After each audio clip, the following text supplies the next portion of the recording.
What's up, guys? It's Daniel Byer. Today I want to put together some concepts on solving the 4x4. Hopefully this makes sense to you and you can follow along. And so a little bit more about this method. This method is designed to quickly and effectively, with low move counts, intuitive, and speed-friendly methods, we're able to solve the cube quickly and efficiently, and I want to show you how. So the first thing that I would recommend is building your first two blocks. So I'm going to start off with actually focusing on building my first block. So I'm going to go with building a white first block. I'm going to go with F wide L, and that'll build this half bar, and then a wide U will actually build this white 2x2 of centers, giving me a blue edge here and another blue edge here. But then when I rotate through, you'll see where that kind of comes into place. So F wide L U, do another U, and then F prime R2, pair up, and then rotate and line up this edge pair. Now it's not attached because I haven't really committed to building the block yet. I want to find the edge pair that is better fitting, and I'm gonna say that that's gonna be a red edge pair, which I already built just then, making this a 1x1x3, making that 1x3x3 rather, making this a 1x1x3, inserting that. So with little to no regard. Now I would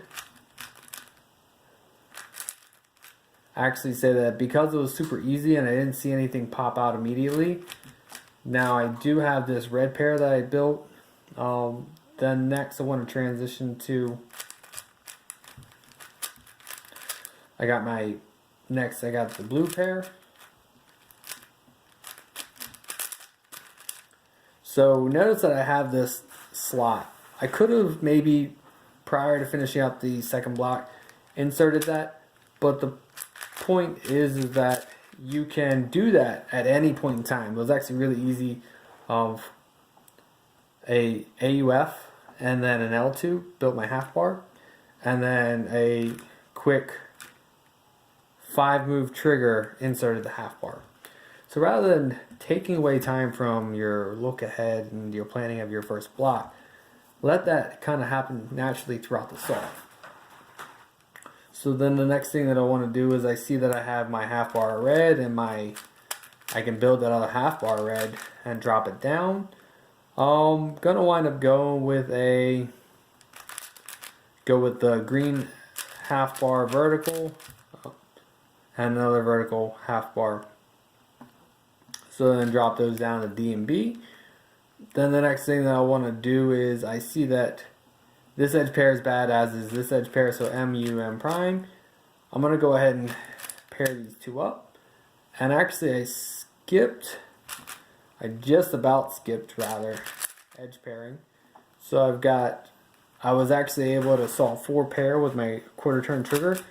And I didn't have parity, so was able to easily just transition through. So I finish up with CMLL, 4A, 4B.